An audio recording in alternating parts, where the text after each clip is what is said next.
Welcome back to episode 119 of AyyScare Plays Front Office Football 8.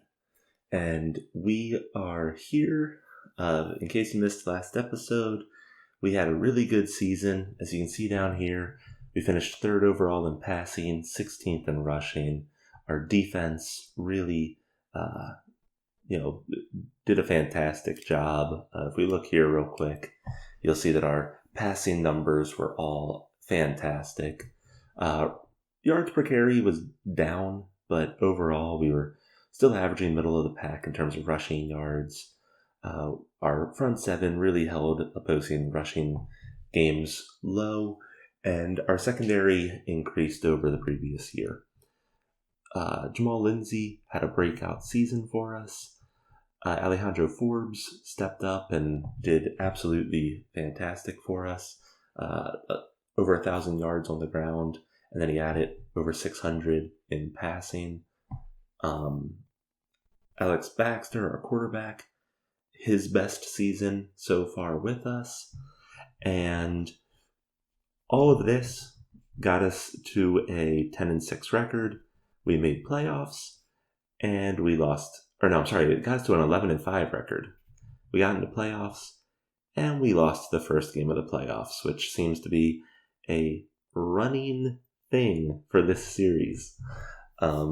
So last season there was another, I don't want to call it a mistake because I knew there was a possibility of this going into it, but we traded, we basically traded up in the first round for 2 second-round picks. So we traded away last year's second-round pick and this year's second-round pick in order to nab this safety here, right here, Dalton Kaplan, who's supposed to go up to a 73, which would be the best safety we've ever had on our team, which has been something that we've been struggling to get.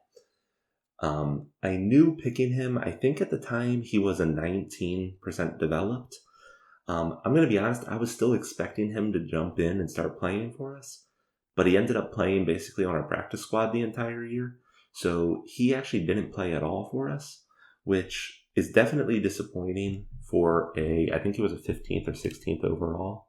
Yeah, he was a 16th overall. That being said, we went 11-5 without him. So as long as we don't lose anybody big this year, this actually could work out in our favor because we should get a big boost in the secondary from him.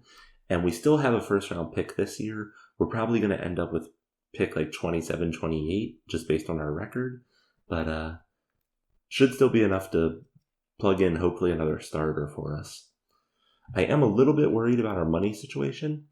Last year, we finished actually with a negative room. I have to see how it works in this game. I know in 7, and I don't know if there's like a limit. Like, I don't know if you're just over the 0 amount that you get the penalty. I know that if you were too far under the cap, though, they started siphoning draft picks from you. So hopefully that doesn't happen to us because that would be unfortunate. But we're going to have some money issues coming up here because Jamal Lindsay, we franchised him because in his first 4 years, he didn't do much of anything for us. Of course, the year that we franchise him, he pops off and he's a top 3 wide receiver in the league. So just how the cookie crumbles. But yeah, let's hop into this season and see kind of where to go from here.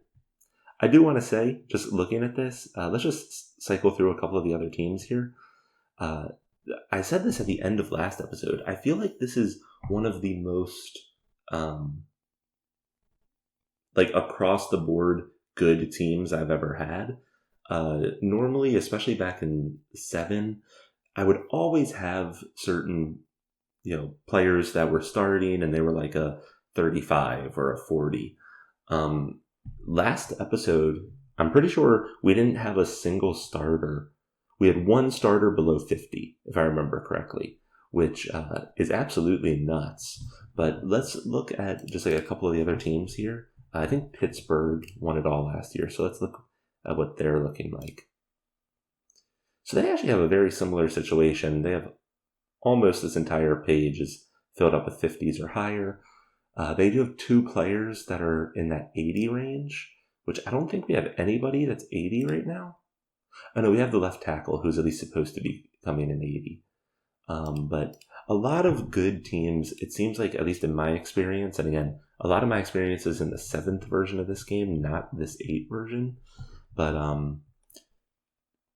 don't know, I always seemed to have my like best runs when I had like let's just say like a quarterback who was like an 80. And Alex Baxter is a 71, so he's not that far off. Actually, I'm kind of talking both sides out of my head right now. The best situation that I ever actually had in Front Office Football 7, I don't have the saved game anymore, so I don't remember this. This was also like 2 or 3 years ago at this point. But I had a team that I think it was over the course of like an 8-year period. We won 5 Super Bowls. And during that run, my quarterback was only like maybe like a 55. So as long as you get the right components surrounding each other, I don't think it's so important that like you have a quarterback that's a 70 or something like that.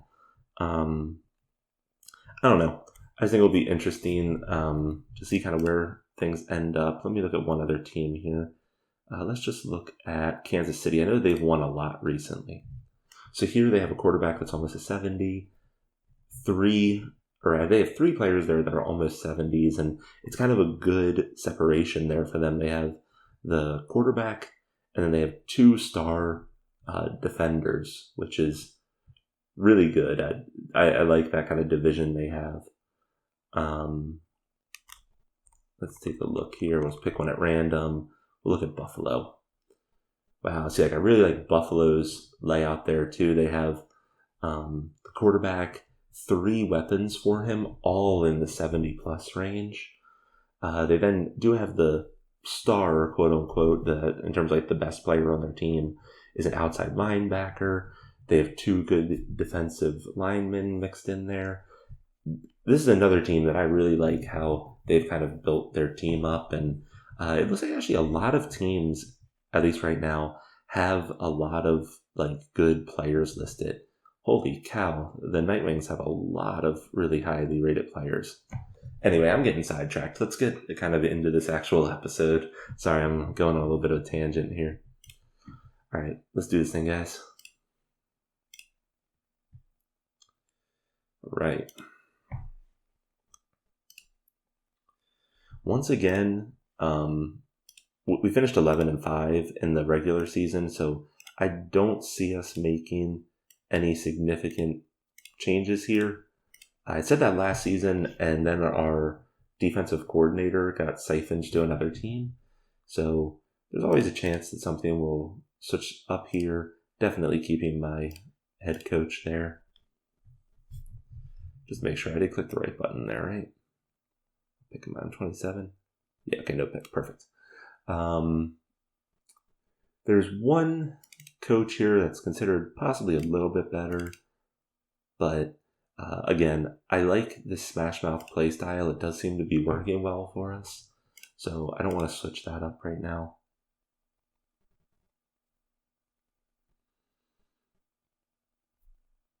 The hell did it?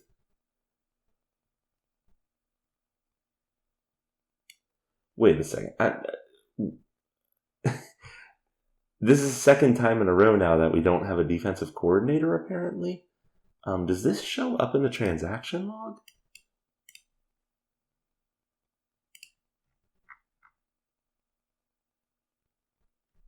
We had an inside linebacker retire.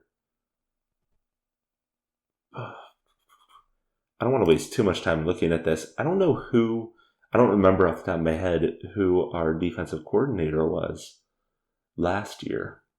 I just find it so weird that for a second year in a row, our defensive coordinator is no longer with us. It's probably somewhere super obvious. I'm actually not sure where to check previous year coaching information.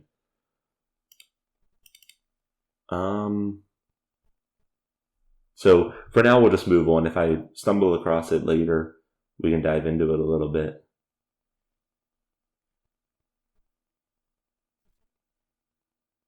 Super weird, though. I guess that he might have gotten siphoned to being another head coach somewhere. Well, this kind of sucks. Defensive coordinator, all right.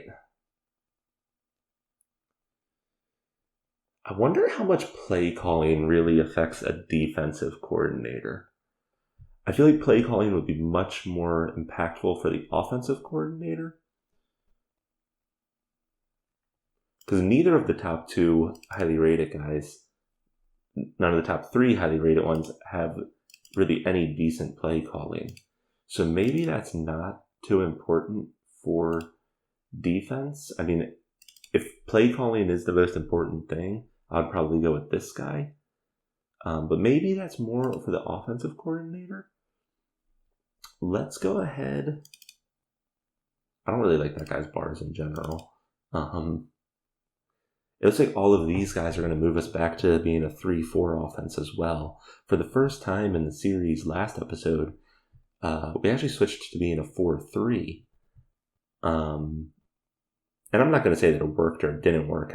Our defense got better, but we also got some good players in free agency, and a couple of our players increased in stats and things like that. So, I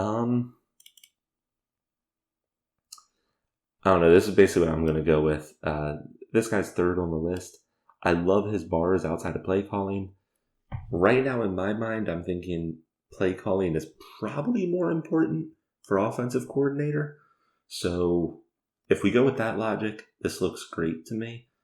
He has a lot of head coach experience, but he wasn't a great head coach. Only made playoffs once. So, yeah, man, he struggled as a head coach, and he head coached in 4 different teams. Only made wild card once. But we're bringing him in as a defensive coordinator, so not as worried about that. We'll go ahead and select him. And he focuses mainly on defensive line, which could be good because we're going to need to bring in some young talent, especially in our defensive tackle position. I'm just going to continue with this because, once again, I don't want to switch up too much when we've been having so much success. All right, so everything stayed intact there besides our defensive coordinator, which does suck because I feel like that defensive coordinator last episode did probably help our team out a little bit. You can't win them all. Right? And then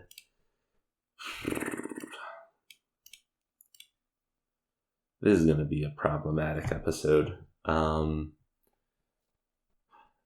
in order to keep Jamal Lindsay, we would have to franchise him.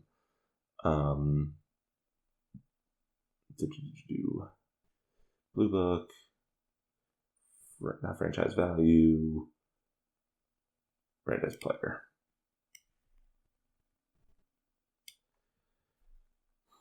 So we'd be paying him $36 million again for another year here. And the thing that sucks is if you watched the last episode, you know that he offered, I think it was a 4-year deal. It might have been a 5-year deal where he wasn't getting paid all that much. He would have been paid I think it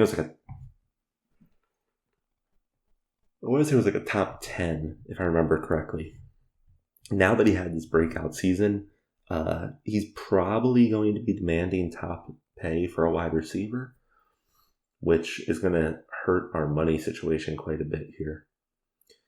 But I don't think that we can take a wide receiver that finished 3rd in the league and let him go to free agency this year, especially when he didn't have any conflicts on our team and things like that. So we'll go ahead, nab him again here. We're franchising him a second time, and actually, since we're franchising him a second time, we now have to pay penalty on it. So now we're paying him $52 million. So yeah, we have to flesh out his contract here. But we can't let him walk. We have almost no money to play with. And if you look here, we have a ton of people on 1 year left. So we'll see how this pans out. But this could definitely be our make or break year. Let's take a quick look if there's anybody getting paid too much. This guy didn't do much for us. We're only paying him $8 million though, so we'll keep him on the team. This center's getting paid way too much. Wait, how much is this guy getting paid? Oh, never mind. He's off the team. Okay, never mind.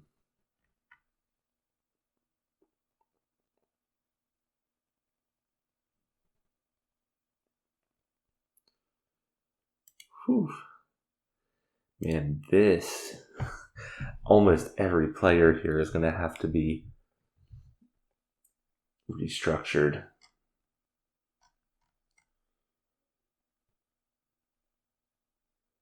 Well, here we go, guys. This is going to be an interesting season for sure. Let's go ahead and hop in here.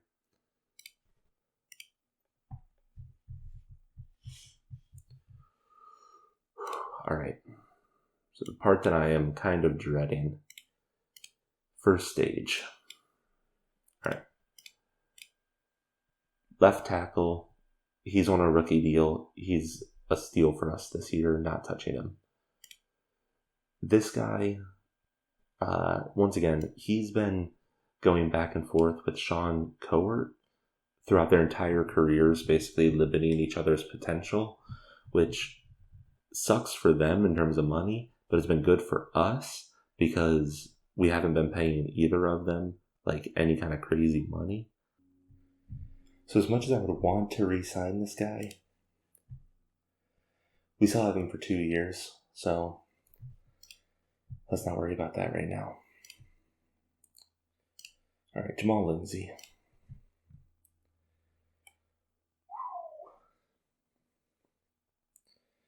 So actually, he's giving us kind of a team deal here. He's letting us keep about... Why is my brain going blank here? We'll round it to $20 million this year. Later years, he's definitely going to be the top paid wide receiver, which...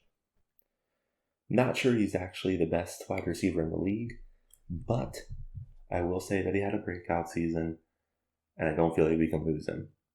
So, we're going to go ahead. Ooh! Well, that's interesting. Alright, so he's actually unwilling to sign with us because we let him go to free agency twice. Alright. As long as he is not, like, attitude bad or causing conflicts, I'm still going to keep him for the season. But that does describe what we're going to need to do come, I guess, next season. Ooh, man, that's rough. Alright. Alex Baxter, he just came off of one of the best seasons he's ever had. He's asking to be paid basically the top quarterback in the league, or at least the top 5 quarterback for sure. Once again, a player that I don't feel like we can lose, especially if we're potentially losing Jamal Lindsay. So we'll go ahead, keep him. He signed a 5-year deal. That's awesome. Middle linebacker has a significant injury, so he might not even play this year. Here's, wait, what? He's a middle linebacker. So this linebacker, we're already paying him a lot, so he's actually giving us basically an extension for a team deal here.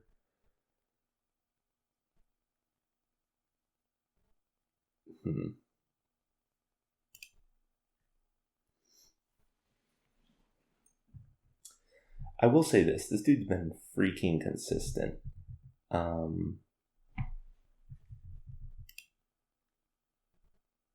And he's multiple seasons put up multiple interceptions. He got 4 interceptions last year.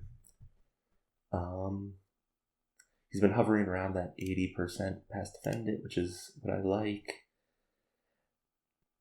I would say that, and actually his tackle percentage was almost 15% last year. So yeah, I mean, I think of this guy as kind of a mainstay of our defense. I don't think that he's a superstar, but I think that he's one of those players that is like a, major rock of your team, if that makes sense. He's going to save us a little bit of money this year, and then he basically will cost us the same amount each following year.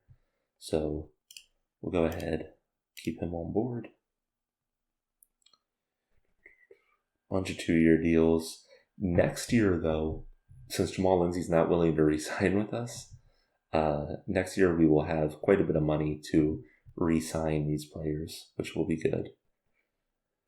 Let's go ahead and re-sign our punter. He did pretty well for us.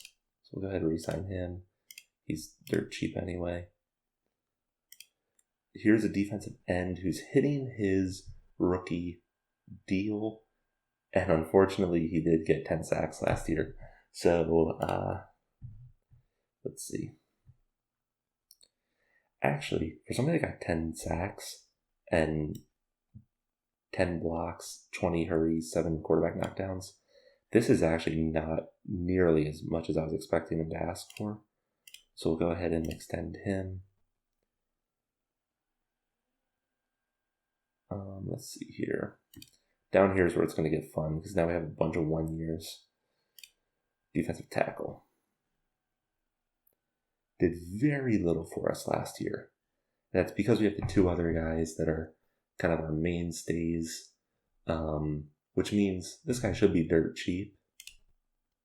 And he is, so we'll go ahead and re-sign him.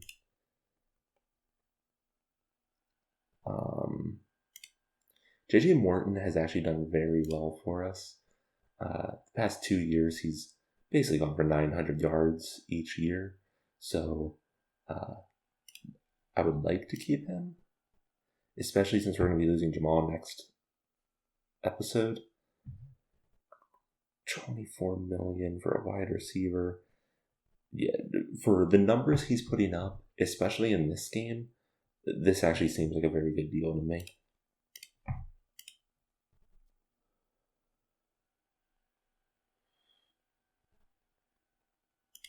Here's our backup quarterback now. I mentioned this guy last episode. He seems to be progressing excruciatingly slowly. But he's also basically gotten no starting time, which I don't know how much that plays into this. I mean, it looks like he did decent the one game that we threw him in. That was a year ago now, though. We're probably not going to get much of a better backup, so we'll go ahead and re-sign him. Right tackle is hitting his deal year, but he's not asking for much, so we'll go ahead, get him back. Here's our other wide receiver who has done absolutely nothing, but he's still slated to become a 52. Yeah, we'll go ahead and re-sign him. This might be his year to get some playing time, especially if Jamal Lindsay does some bull crap like sits out on us or something like that.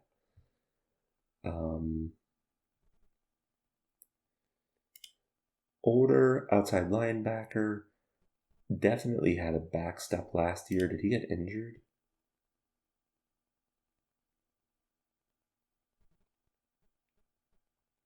Wait a second. EX week 2. I guess that's preseason.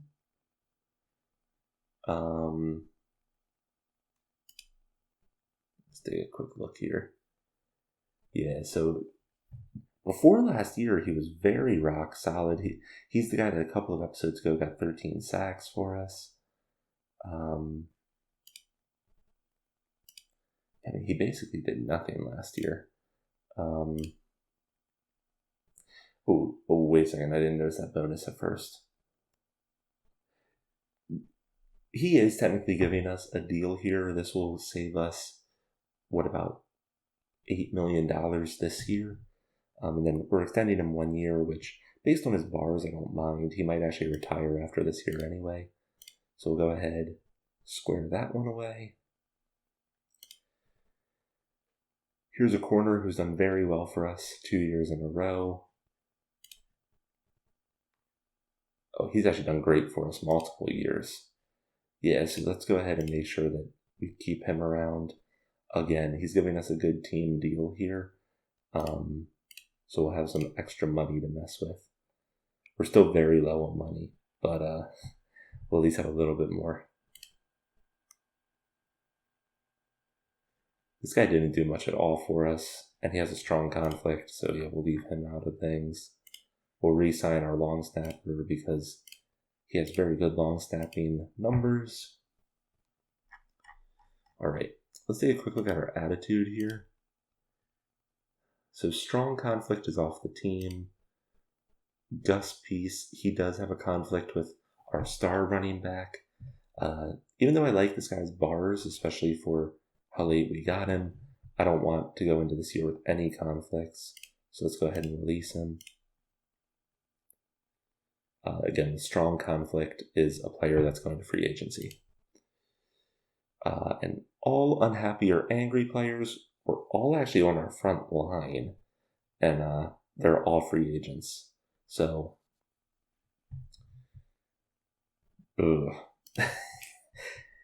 not exactly what I wanted to see. That being said, our main offensive lines are still with us. So, those were all of our backups, basically. All right. We definitely have a number of slots we need to fill, and we do not have a lot of money this season. So, let's see what's going on here.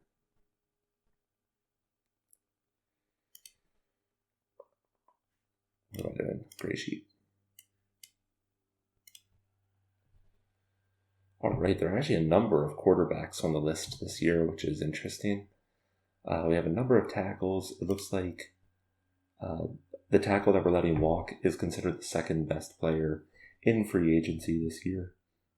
But again, he's being replaced by the young tackle who should be an absolute stud. So not too worried about that.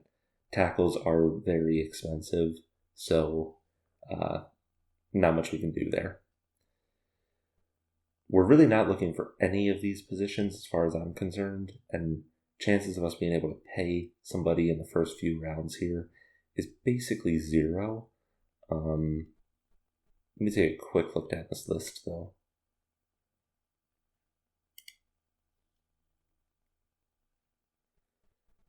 That could be worthwhile. I think our guard game is a little bit weak right now. Yeah, so we might want to put in an offer on this guard right here. He would at least be an upgrade for us, which would be good. Past 2 seasons, he's only allowed 2 sacks, which is awesome.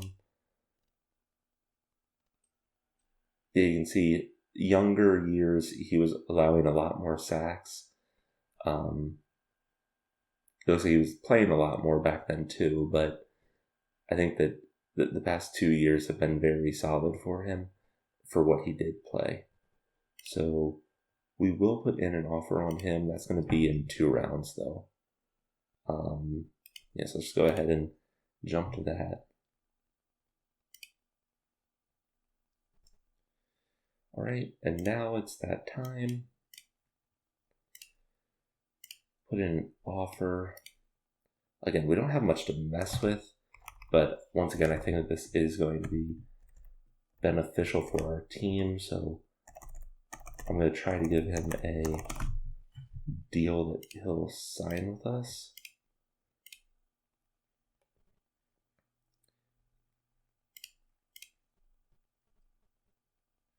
All right, he signed with us. So now if we look here, we have left tackle, best player on our team. We have right guard of 57, left guard of 55, center of 53, right tackle of 53. Now, chances are we'll face 1 or 2 injuries on our line, but in terms of going into the season, I'm happy with that line. In terms of our targets, again, as long as Jamal Lindsay doesn't sit on us or something, I'm very happy with our weapons. I'm happy with Alex Baxter. I'm happy with our defensive front. Happy with our linebackers. We could use a free safety. I'm going to be honest, I feel like safety is probably still my biggest concern, even with Dalton Kaplan probably playing for us this year. Game says we need defensive tackle, reserve fullback, starting safety. I don't know where this game gets this. I don't understand why, but we have 4 tackles, defensive tackles, that are in like our top 15 players. So I think I said this a couple of episodes ago. It might be that this game really wants you to have a defensive tackle who's like a 70 plus, but like very few of these other teams are getting that same recommendation. Maybe that's because our team is so well rounded. They're saying defensive tackle would probably be the most beneficial. Maybe that's what this is saying. I don't really know how to read this. I would say that I agree with safety, and I don't know about reserve fullback, but I do think if we could get a really nice fullback or another young running back, that would, kind of step in for Alejandro Forbes in either this season, next season. I'm not going to complain about that. Reserve fullback, though, that seems like a super weird thing for the game to be recommending. All right. Again, we have like almost no money to mess with, so we need to be careful in terms of what we even have to offer here. I'm also not 100% sure what I think about this. This was also a change between 7 and 8. In 7, it used to list like all of the different defensive positions here, so like how good they were at corner, safety, and strong safety, free safety. In this game, it just seems to list defensive special teams as like one thing. I'm sure that there's a good reason for it, but personally, as I'm learning this version, I'm not a huge fan of that. But that's just me. Because I guess what I mean is like this guy's listed as an SS, and in 7 it would say like, I don't remember if it separated the 2 safety positions or not, but it would be like, oh, okay, like they would be like a 6 corner, 9 SS, or a 7 FS, and then like you were like, okay, that means that this guy is only worth getting if he's going to be sticking to the SS position. But I don't know. I feel like that's a little bit harder to read in this version, and it's probably for good reason. I'm sure that me just talking about it here, that there's good reason that I'm not thinking of.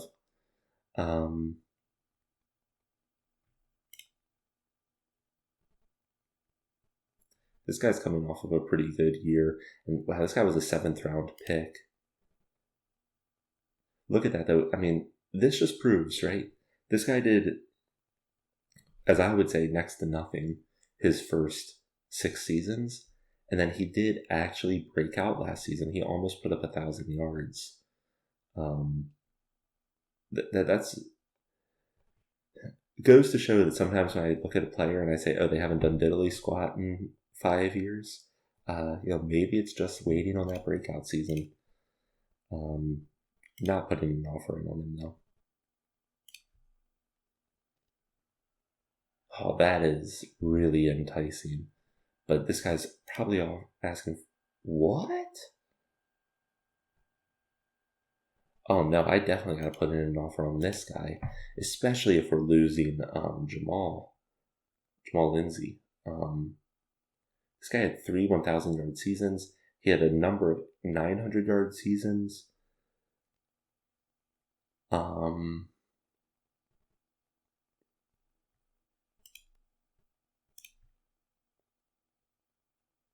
Yeah.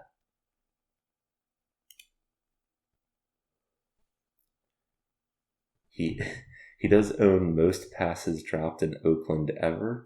Yeah, his drop numbers are kind of nasty. 15 drops, 10 drops, 14 drops. Ooh.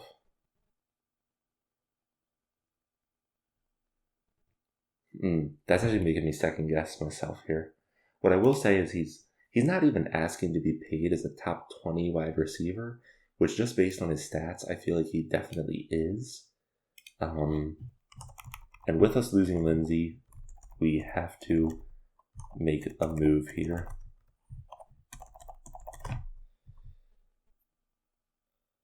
We're going to have more money in later seasons, so let's actually bump this up to hopefully make sure he signs with us. I'm not a fan that he's 31, but he's been majorly consistent throughout his career, so hopefully he's still got at least 2 years in him.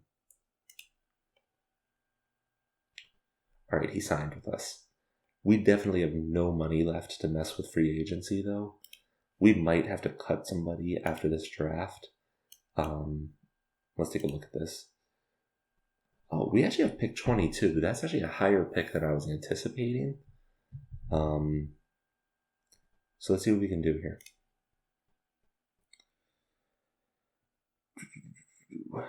Look at this. There's actually a lot of safeties near the top this year.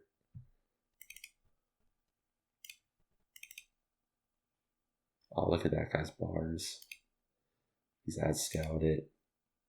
Only 28% developed, but that's probably good enough that he would slip into a starting lineup, especially after the training camp and preseason. As I mentioned, I'm kind of disappointed that our guy did not end up starting at all last year. But you can't win them all.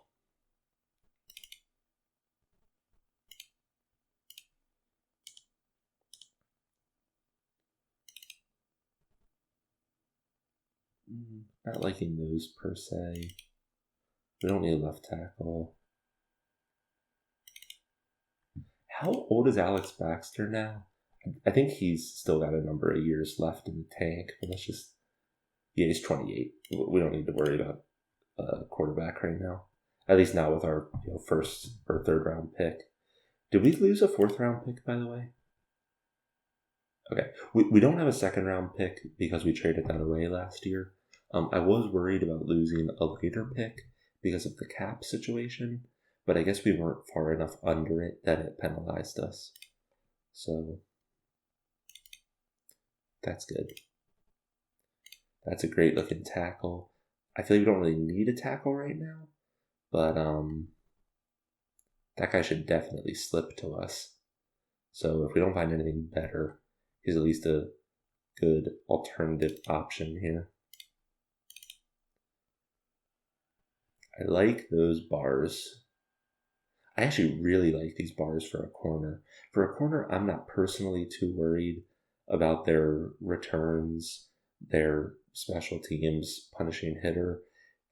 All the other bars that I'm really concerned about are looking pretty nice on this guy. And he's as scouted.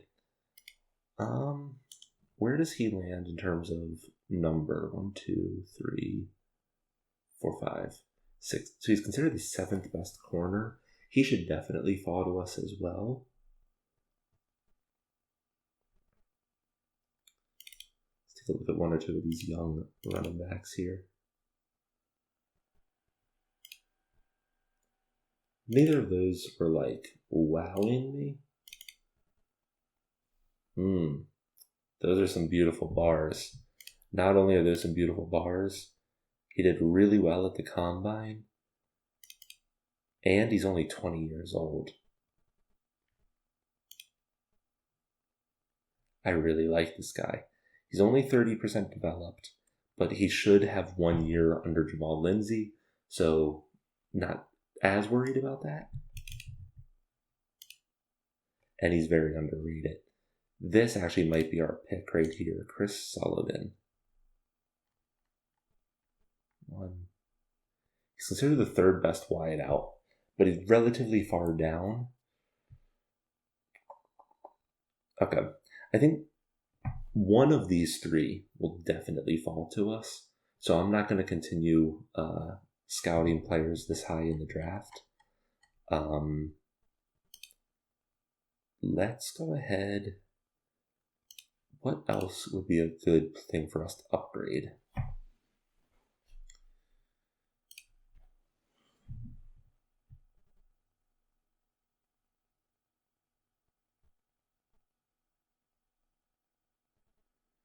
And just to be clear, so one of those players that we have marked red, they're the player that I hope would fall into the high 60 range.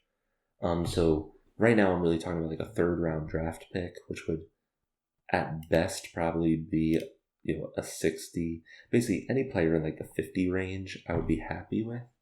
So you can sometimes find centers later on in the draft. Again, the center probably wouldn't start this year, but if we find a guy that would be behind Caden Woodson and learn from him and then potentially step in like next year, that would probably be worthwhile. Again, if we could find a safety or another corner, I'm never going to complain about either of those positions.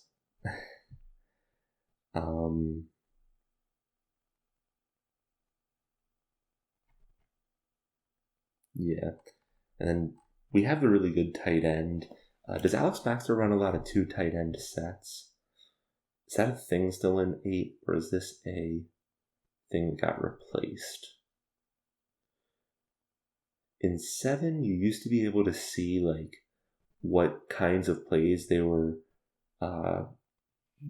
like very knowledgeable in. Unless I'm missing it, I don't see that in here. So maybe that's no longer a thing in 8. Okay.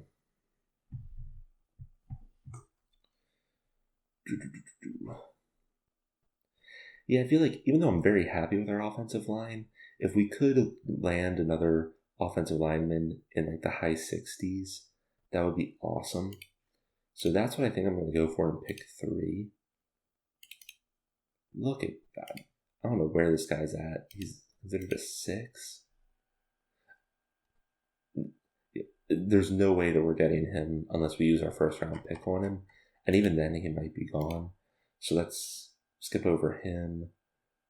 To be honest, after that, all these people might be available because this guy's considered a 4 or 5 in terms of an adjusted grade. So we'll start looking here. Something like that looks really good, in my opinion, because they're very overrated, though.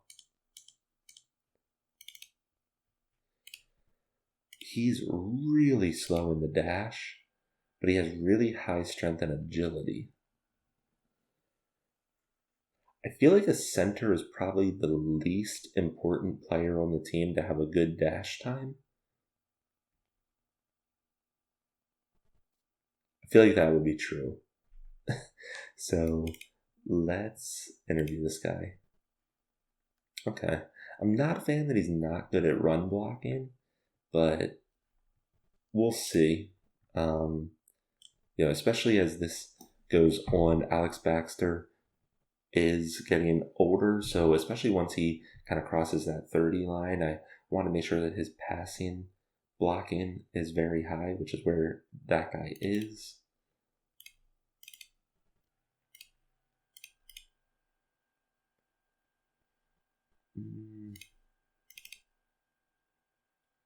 On the flip side, this guy's like a 100% run blocker, but low blocking strength, so not going to entertain that. I don't see anything here that's like super enticing at this point. All right. We have one guy that we might look at. I'm not sold on him though. Let's look at some guards here. We'd probably be able to get one starting maybe here. The top 2 bars are awesome, Blocking strength, not so much. And even his strength here is listed as bad. Now, one of those ifs that I'm not sure how this game handles it. I feel like that strength should go up if we have a good strength coach, which we do. We actually have a great strength coach. So maybe that's not to be of concern. I'm going to mark that guy. I don't know how that would play out, but I'm going to mark him. Oh, I marked him, and then this guy looks 3 times better, but he's considered very overrated. What was this guy? AyyScare. That's interesting. I'm still going to mark him as... Now, I'm marking him as blue, because he's also not highly developed, which I think is going to add a little bit more of a wild card there. Interesting. Very overrated again. Okay. Really good run blocking. Ooh, those are some nice bars, especially this low. Wow, all these guys are being marked as very overrated, though. We have 1 pick left here. Let's see if we can find a... Yeah, I was not going to say a fullback, but then I was like, let's just look at fullbacks for the hell of it. Definitely not worth a first-round pick, but maybe as a third-round pick, this could be kind of that utility offensive player that could really take us up a step. Damn, he's still considered overrated, but his bars are still hella decent. I might throw a third round at this guy. Something tells me he's not going to last to my third, but we'll see how that pans out. And that was our final. That guy actually had really good bars too. But that was our final interview. I'm actually going to mark him as blue. Oh, I guess you can only mark players you interviewed as blue? Okay, I never knew that. I guess that's how that works, though. All right.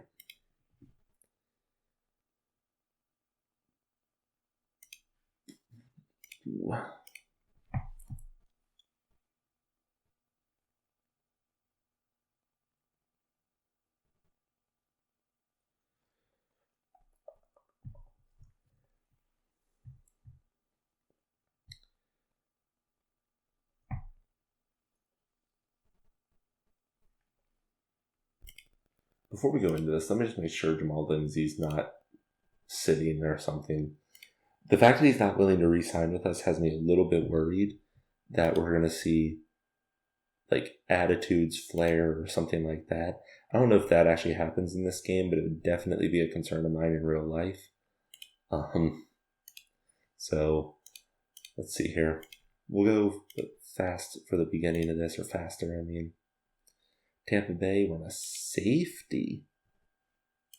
Whoa, do they have like a young... Normally, I would not ever expect a safety to go first off the board here. That's really interesting because they definitely, I mean, he's expected to become a 54, but I'm really shocked that they did not go a quarterback. Who knows? They must have faith in that guy. And then we saw defensive. Well, also, I didn't even look at the top of this draft board. Now that I'm looking at this, there's not even a quarterback on the top like 20 players. So, scratch what I just said. It makes a little bit more sense now. All right, so we saw 2 safeties, a defensive tackle, defensive end, corner. This is a defensive heavy draft so far. Corner, tackle, safety, running back. First offensive weapon, well, there was a tackle that went, but first like offensive like weapon that went. Number 9. That's actually pretty crazy. So now knowing this, there are actually a couple of players here that might have fallen to me that I was not expecting to. All 3 that we were most interested in are still on here though. So let's keep letting this go. I'm just going to let this go to our pick at this point. Running back, tight end, tackle, corner, corner, wide out, corner, tackle, running back. There was a trade there. There went the center that we talked about, and then defensive tackle. All right. So all three players that we marked as kind of most interest to us are all still here. You know what? To get the most value here, I actually might trade back because I think there's a clear that even if we trade 5 spots back, I feel like all three of the no, let me rephrase that. One of these 3 players is still definitely going to be here. As I mentioned, I was not expecting some of these players to still be options for us. Like for a defensive end, that's actually really enticing, but we have 2 young defensive ends. Ooh, again, really enticing. Yeah, we have Travis Lincoln, who's supposed to be a 69, going into his 3rd year. And then we also have Weston Dugas, who's going into his 4th year. So would signing this guy almost certainly give us an upgrade in defensive end? I think the answer is yes. But I think there's other areas that we could focus on. So let's do this. Let's see if we can trade back a couple of slots here. I would say that I feel definitely comfortable probably trading back to like 28. So that's, let's look at something real quick. Do any of these teams have a high 2nd rounder? Doesn't really look like it. ATL.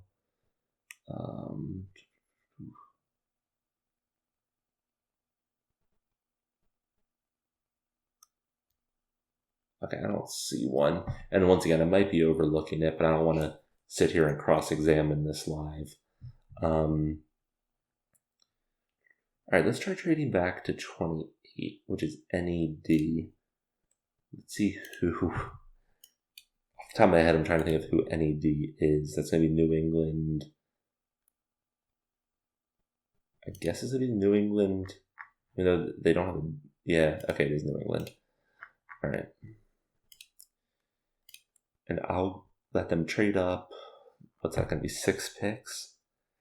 But I want their...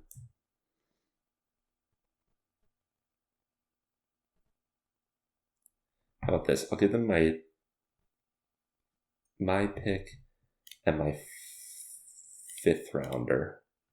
But I want their 2nd rounder. No. Let's try it with our 4th rounder.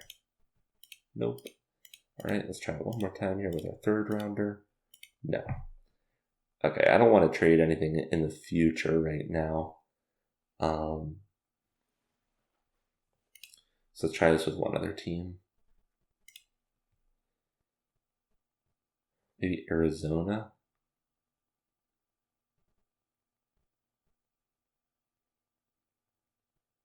What I would really like is I would like 2 picks in the 2nd round, which right now I don't have anything in the 2nd round.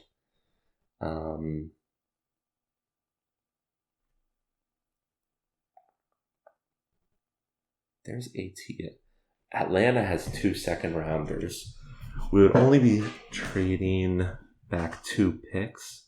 Let's do this real quick. Atlanta. We'll see if they trade up 2 picks.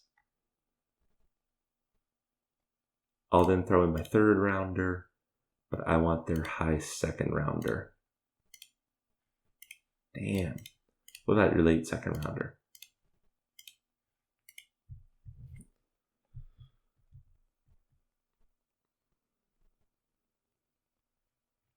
I guess that they are not worried about the player they want going here.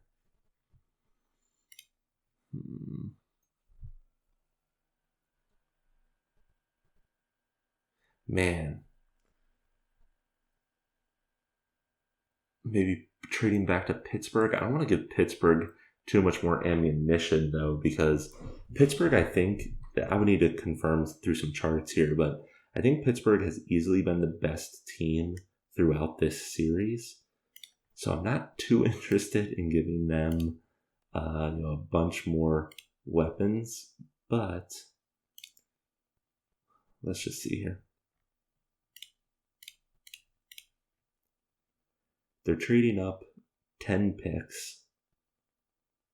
They're then basically only trading back another 20 picks in the... Or no. And then, yeah, so here they're gaining 10 slots. Here they're losing 20 slots. This actually might be a bad deal for me. Hold up. Let's see if they'll do it for a 4th rounder. 3rd. Alright, so that was the original deal that I had listed. I feel like this might actually be a bad deal for me, but I feel like one of those players is still definitely going to be there at pick 32.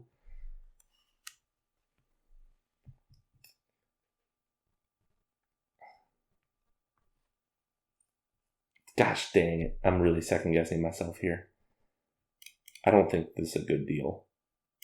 I'm scrapping that. Alright.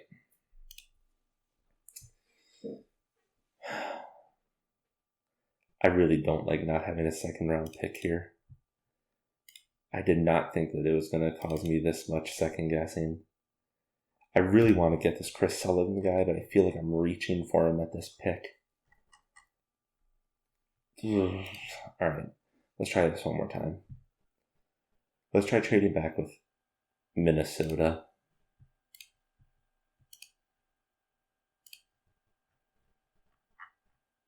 Come on, one of these teams has to be wanting a player at the top here.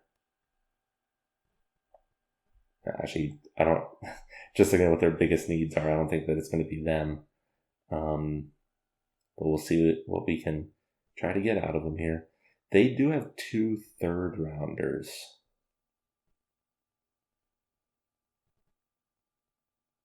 Alright, let's do this. I'll give them my 1st, which will trade them up 4 picks. Actually, they might go for one of those quarterbacks, to be honest. I'll give them my 3rd. So I'll trade up in the 3rd. And then I'll also give them my...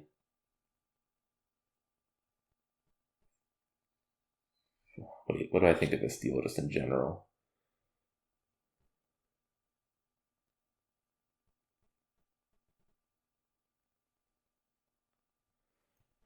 I still feel like I'm getting the shorter end of the stick here. Let me try something here. Okay, they're not willing to do that. This would trade me up quite a bit in that 3rd, which is what I'm really... I would love to have a 2nd, but no, they're not willing to do it anyway. This is unbelievable. Why the hell does this game say that every single buddy needs a reserve fullback now? What I was hoping to see here is which teams need a starting defensive end, which, at least according to right now, not a single team does, which I know is bullcrap.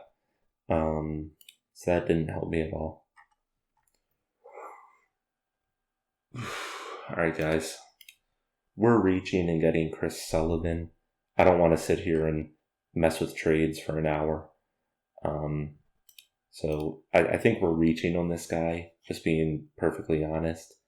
But I think he's the clear best option for us, especially with Jamal Lindsay heading out. So we're doing it. And now we don't have a 2nd round pick, so it's going to be about 60 picks until we go again.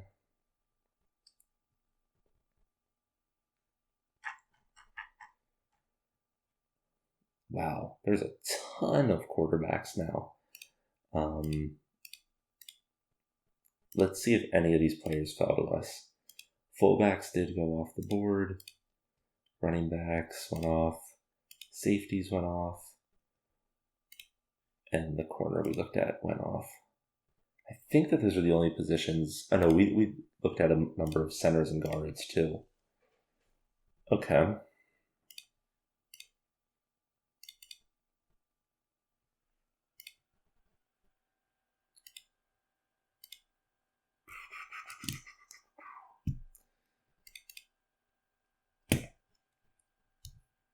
I don't know. I feel like this is a complete shot in the dark just because I don't know if my strength coach is going to be the best and be able to increase this bar.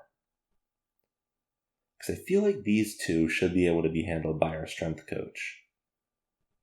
And also, what I was talking about earlier with the bars or the numbers, it looks like it still does it for offense, but it removed it for defense, which is a little bit weird. Oh man, I feel like this is a complete shot in the dark.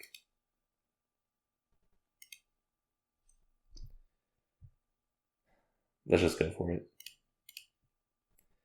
If the strength coach does what I think he should be able to do, that pick could be an absolute game-winning pick, in my opinion. Because the other two bars were like top of the charts. Let's see, we've talked about pulling in backup quarterback. I'm not sure any of these guys are going to end up being better than our current backup, though. So let's not worry too much about this at the moment. I am just clicking through them just to look. Those bars are actually pretty nice, but he's like 10 down in quarterbacks, so we might be able to grab him later. Yeah, I think that's definitely the best. Ooh. All right. Oh, he has a character red flag, though. Interesting option, though. Not going either of them right now. What else do we specifically need? We need, in terms of position, let me look at it this way. Tight end, tackle or center. We have no inside linebackers right now. All right. I know where I'm looking then. Inside linebacker. Ooh, well, that's a beautiful looking inside linebacker. Fits right into our scheme too, of a 3-4. Well, there's actually a number of decent looking guys here.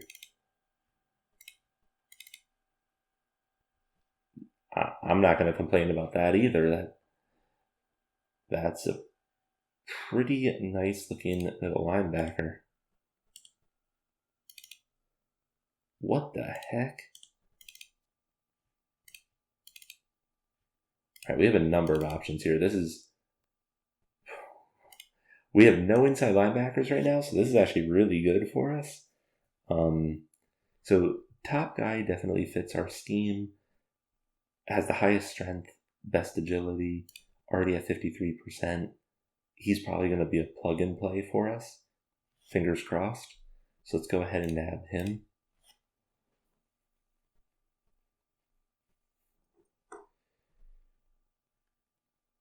This is probably the one that I'm also most interested in just because, well, actually, no, he's a 4-3. 3-4. Might actually be this guy. No, this guy's bars look absolutely nutty. Let's go Josh Graham.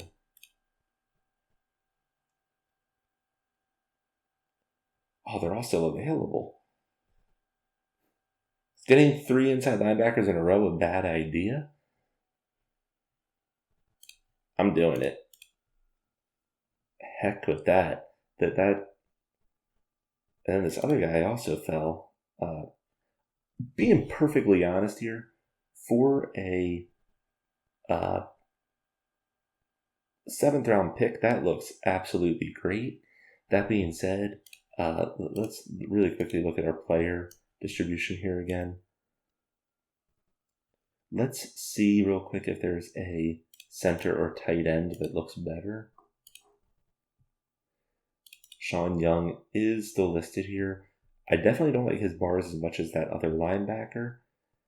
And I'm going to feel weird going 4 linebackers in a row, but the fact that we had 0, we would at least be able to have those 4 battle it out in training camp and preseason and pick the best 1 or 2.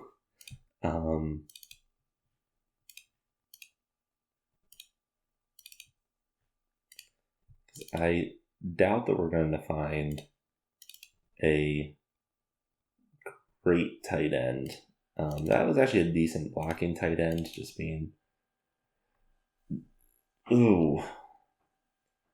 Because we have the really good tight end that's doing a lot of receiving for us. So a blocking tight end like this could be beneficial, and it will make it so I'm not drafting 4 inside linebackers in a row. So that's what we're going to do. Right? Late free agency. We have no money. Without even getting into this dialogue, I know that we have no money. Do we have anything that we need to fill? We do need to get at least 1 more inside linebacker, and we need at least 3 players in general to fill out our roster. Let's take a quick look here in terms of our rookies. The guard that we got in the 3rd round is looking like the best.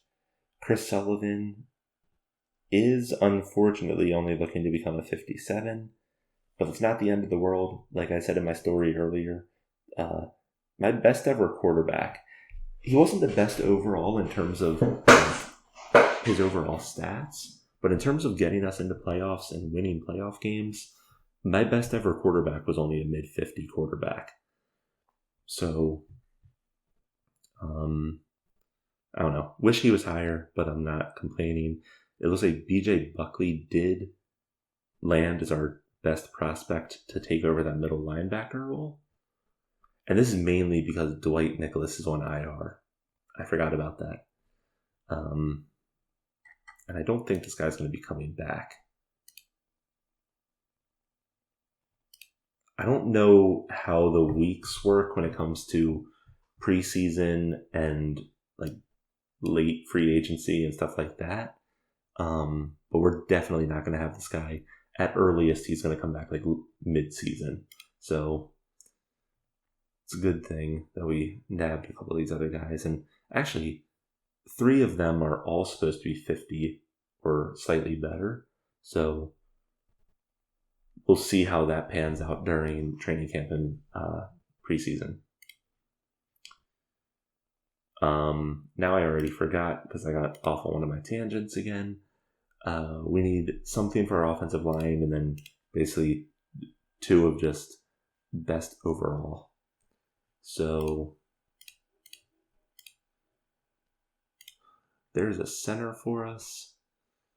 This falls back to the guard situation. Now, if you noticed, even though that guard had really bad blocking strength and a really bad strength score, he's still considered the best rookie that we drafted. So maybe I am right that blocking strength can be increased by our strength coach.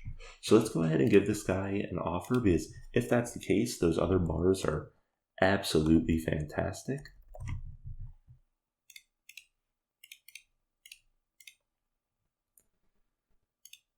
There's a really nice young wide receiver. Let's nab him up. And then we'll also nab up. That's actually a really good looking left tackle. Maybe he could flex into our right tackle though. So let's go ahead and see what he'll do. And again, we have basically no money here. We're not the worst team in terms of cap space right now, but we're one of the worst. So let's see what these 3 do for us. All pending.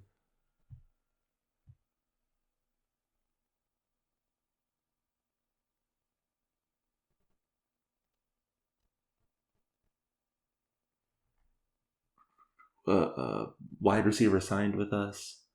Tackle signed with us. So that basically rounds out our roster here. Hopefully this center signs with us though, because again, if his strength bar increases, okay, he did. That could be an awesome, next couple of years. As you guys probably know, next season's technically our last season of this.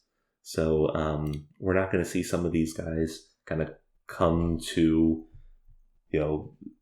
mid-career or see if they make it into the Hall of Fame or things like that. But hopefully we're lining up the next general manager to be able to take this team to even bigger heights.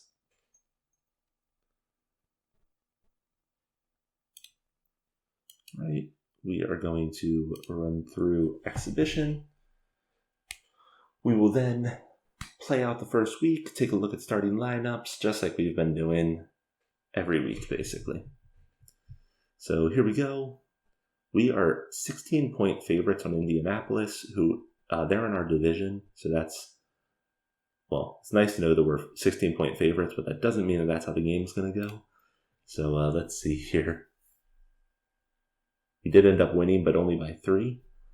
Let's go ahead and take a quick look at what our roster is looking like.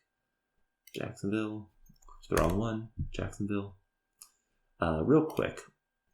He's down to 10 weeks. Yeah, so he theoretically will come back for late last, probably 4 games of the season. So that could be a late season boost to our defense because he's our middle linebacker. So that's something to keep in our back pocket. So take a quick look. Alex Baxter, lock in. Alejandro Forbes, he did drop a little bit, but again, he's coming off of his best season ever, and we kind of expect the running backs to drop off around that 30 age. Jamal Lindsay is our star in terms of offensive weapons. Our offensive line looks great. Lowest rank is a 50 right now. Our defense is crushing it. We do have a couple of lower scoring players here, but they're rookies. So once again, one of them will probably be replaced by the guy on IR. What's his name? Oh no, Dalton Kaplan. He is starting, but he actually did move to our free safety position. We were expecting him in the strong safety, but it looks like they've had him now start in that free safety, so we will see where this goes. Just out of curiosity, I actually don't know. You've probably heard me flip-flop on the term this entire series. Is that free safety or far safety, or is it interchangeable? Feel free to let me know in the comments, because me going back and forth is probably not beneficial, and I should probably know that answer before possibly doing another run of all this. All right. Let's go ahead. We'll sim to week 4. All right, we beat Tampa Bay. Here we're going up against Pittsburgh, which is going to be a big telling game. We lost. We only put up 10 points. But again, Pittsburgh just won the Super Bowl. We're expecting them to be kind of a top team. So early on in the season, losing by a touchdown is not the end of the world there. And we're now at 3-1. Let's go ahead and take a look at how we are doing in terms of our team summary. Whoa. You guys probably already know what I'm wowing about right now if you've been watching this series. We have the number 1 run offense after week 4. Not only that, we're averaging over 6 yards a carry. We have a running back, he only has 12 attempts, but he's averaging over 11 yards an attempt. We don't have a single running back right now that's averaging below 5. Not only that, Alex Baxter already over 1,000 yards at 7 touchdowns, a 97 passer rating. That I think is the best we've seen in our quarterbacks. throughout this series so far. Now, unfortunately, all these numbers are probably going to be crashing back down to earth by the trade deadline. But for right now, I'm still really pumped about this. The ball's getting passed around a lot. Jamal Lindsay is our top catcher right now. However, Harmon, who was the wide receiver we got during free agency, does have the most yardage for us. So that's a good thing to note, especially since we're going to be losing Lindsay. All right. I mean, our defense seems to be like middle of the pack right now. So when you're running two rookie inside linebackers, there's definitely going to be a little bit of warm-up time here. So hopefully we'll see these numbers remain kind of where they are for us. Other thing to note, when you're putting up so many points, it's not going to be rare to see your defensive quote-unquote stats lower some, just because other teams are going to be more risky with the ball, passing the ball more, doing a little bit more loopy stuff. So overall, I'm pumped about the look of this through week 4.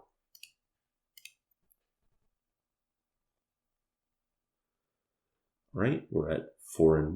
We're going up against Indianapolis. So again, that is in division team, and they did beat us there. Athens, another team in our division. At least I believe they're in our division. And it looks like we now have 3 teams in our division that are 4-2. So this is going to be an important game for us. And we got smacked. We only put up 3 points. This is week 8, so we do want to look here again just to see what's happening. I'm going to be honest, actually. Looking at this is still basically in line with what we were seeing before. We got smacked by Athens for some reason. But just looking at this, I mean, I'm definitely not disappointed in really anything I'm seeing right now. We only have 2 rushing touchdowns, but we've gotten a number of different receiving touchdowns.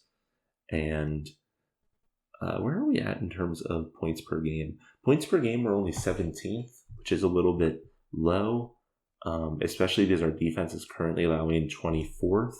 So we want to see a little bit more of a separation there. But I don't know. We will see. And it is interesting here. Kaplan, who was the guy that we went first round draft pick on, he's leading the team in tackles. He does not have a great pass defended percentage, but again, these were his first 6 games in the league, so we're going to give him a little bit of slack there.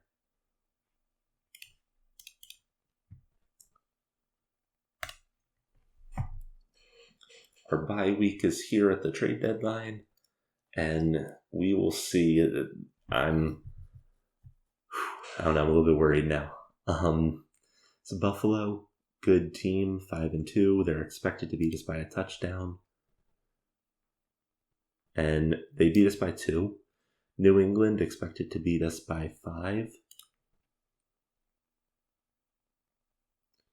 and they beat us. So unless we win out the season, we are definitely looking at a drop from how we did last episode, and maybe even past couple of episodes. Hopefully we actually still make playoffs here. We're going up against Houston here. We beat Houston. Here we go against Carolina. We got a tied game. Ooh.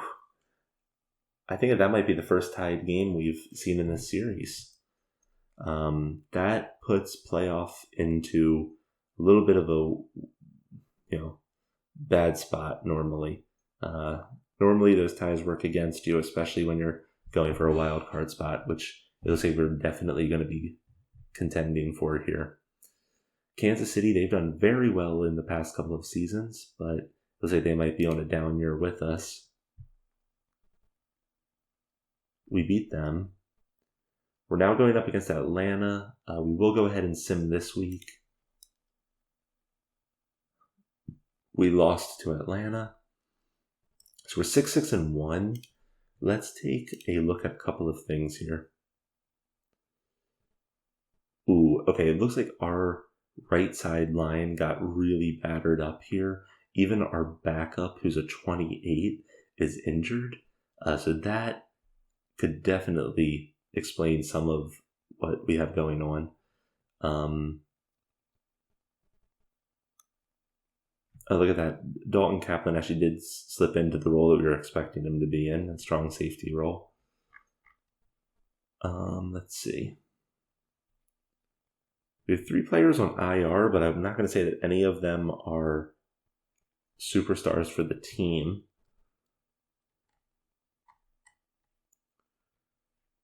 Okay.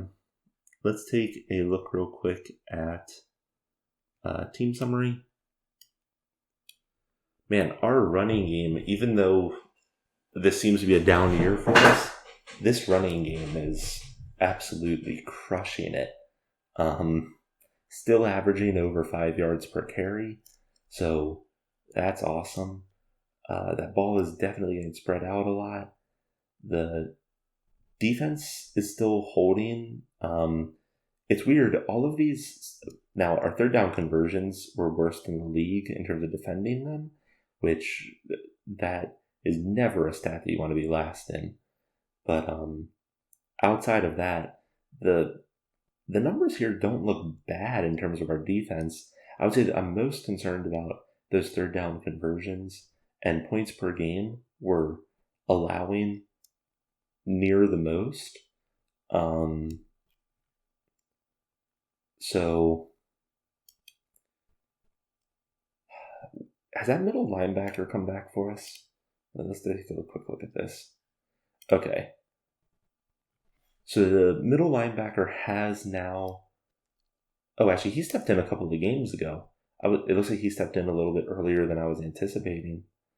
So that's actually not as much of a wild card as I was expecting it to be, because this means he'll have played almost the entire season. He only missed the first 3 games. Now, he was probably held back the first couple of games. But,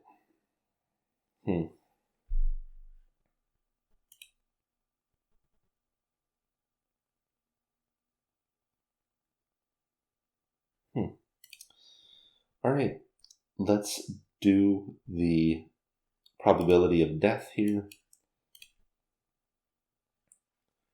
All right, right now this says our chance of playoffs is 68%,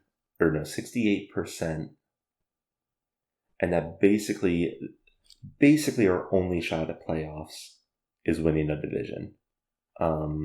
We have to win our division. That's somehow there was like a 0.1% chance of some other way, but in short here, we have to win our division. Our division is lacking this year, that's for sure. That being said, that also means these last 3 weeks are going to be crazy. Can I leave this up as we go? That's something that I haven't tried doing yet. It looks like I can, so let's see if it updates live here. We're going up against Athens, who is technically second in our division, so this is a huge game for us. Let's go ahead and see. And we got smashed.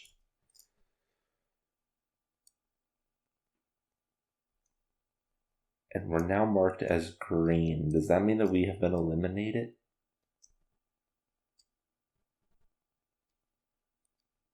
I think it does mean that we've been eliminated. Do we play Athens again? I feel like Athens could still lose 2 games, and if we won 2 games, we would still be ahead of them.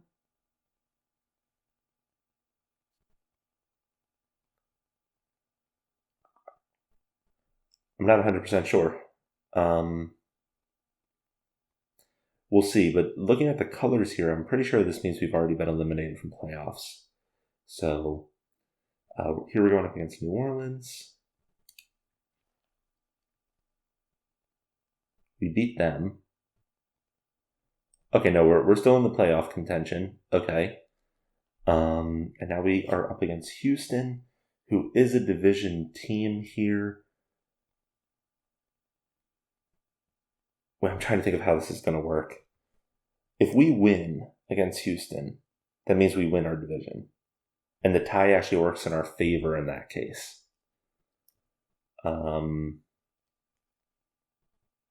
If we lose, who's Athens going against this week? Athens, where are you on this list? They're going against Indianapolis. Does Indianapolis still stand any shot here? Holy crap, wait, I think us, Athens, and Indianapolis still all stand shots here. Okay. Let's go ahead. This is going to be a crazy final week here. In short, we have to win. So let's see. We did win. I believe that means that we made playoffs.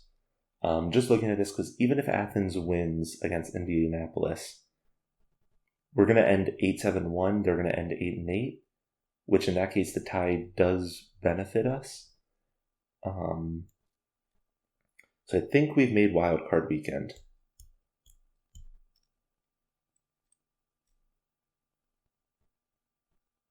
We have. Okay, we've made wild card weekend, guys. Whew.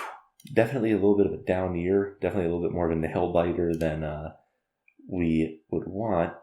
But this is not looking good. Where is Alex Baxter at? Oh my gosh, you've got to be kidding me. You've got to be kidding me.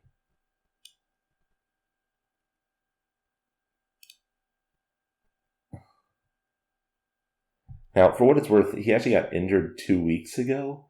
So I guess this guy actually has 1-2 games for us, but he's now dealing with a deep thigh bruise. Yeah, so he actually has 1-2 games for us. But he's not fully healthy. So I'm assuming he's still going to start, but if he doesn't start, we would then be throwing this guy in who's never played a game before in his life. He's also extreme seasonal rest. Oh my gosh.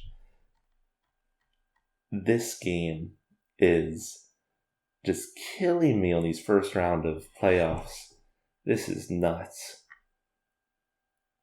Also, one of our JJ Morton, so one of our main wide receivers, has a hyperextended knee. He's going to be out. And one of our defensive ends is also on a hyperextended knee. He's also out. Unbelievable. Well, this is going to be like us sending Nick Foles in to see what he does. Let's go in here.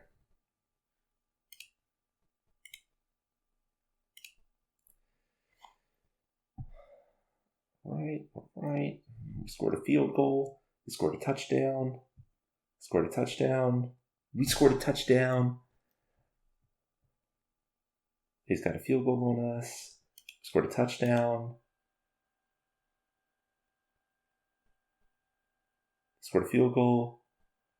All right, what is happening right here?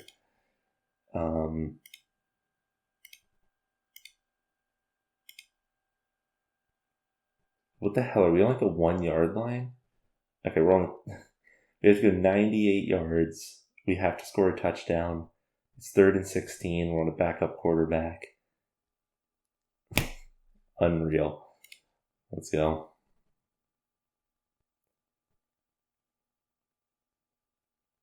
Holy crap, we got a first down. Go JJ Morton. All right. Short pass. Forbes made the reception. He gained 10 yards. All right. Still got like 70 yards to go. Incomplete.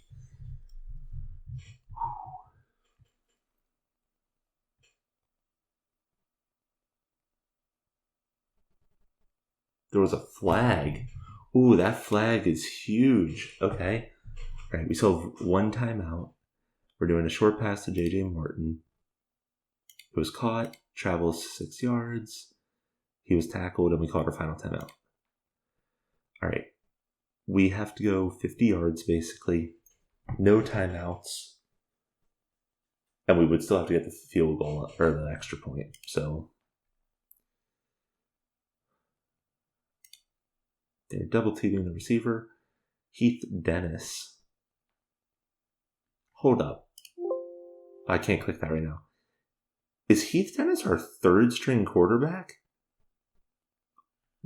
This name is throwing me off. I think this is our third string quarterback that we're starting here. Even if he's our second string, he's gone for 337 passing yards. What the hell is happening right now? We're slowing this down. He heads back. He throws it deep to the tight end. Pass is incomplete. It was not a good throw. All right. We got 20 seconds.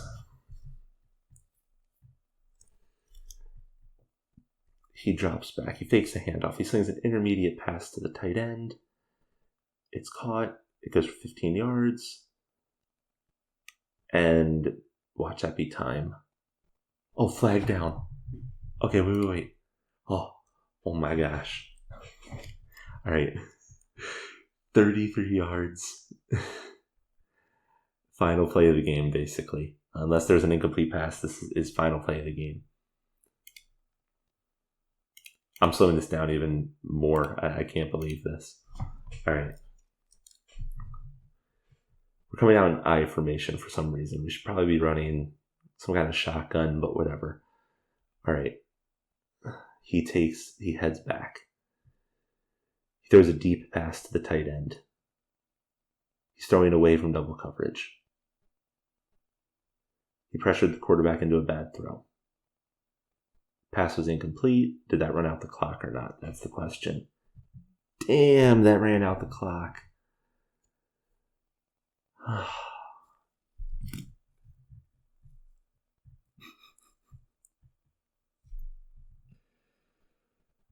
You've got to be kidding me, man. All right.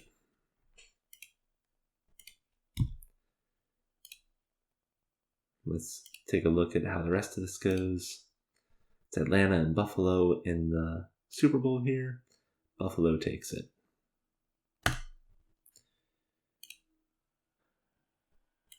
We were running a third string quarterback in our playoff game. All things said, he actually did incredibly, considering he had never even played a game in the league before. He went for 350 passing yards, 2 touchdowns, 2 interceptions, 94 passer rating. You can't ask more out of that guy. That's crazy.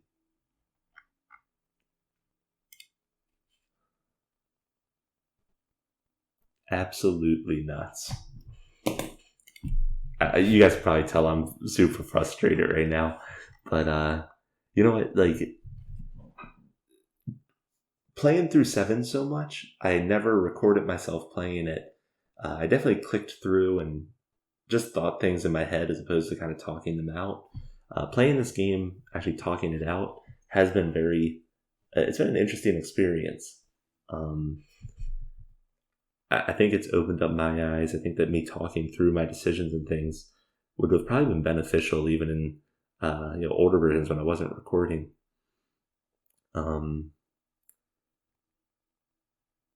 Next year is going to be our final year trying at this. And I hope that we get a real shot at this.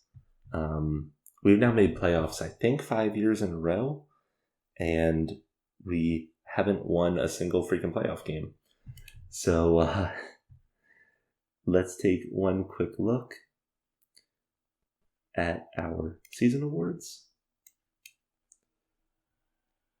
Our offensive tackle did make it onto the second team. So that is our 1 star player of the season. Yeah, guys, with this, if you guys have stuck out to the end, thank you for sticking around. And I will see you guys for our final episode next week. And once again, after that final episode, I do plan to do one follow-up episode on this entire thing, going over some additional stats, things like that. Yeah, this has been a lot of fun, and I'm looking forward to this final episode. I think it's our one shot at making playoffs again and winning a freaking playoff game. All right, guys. Till next time, AyyScare out.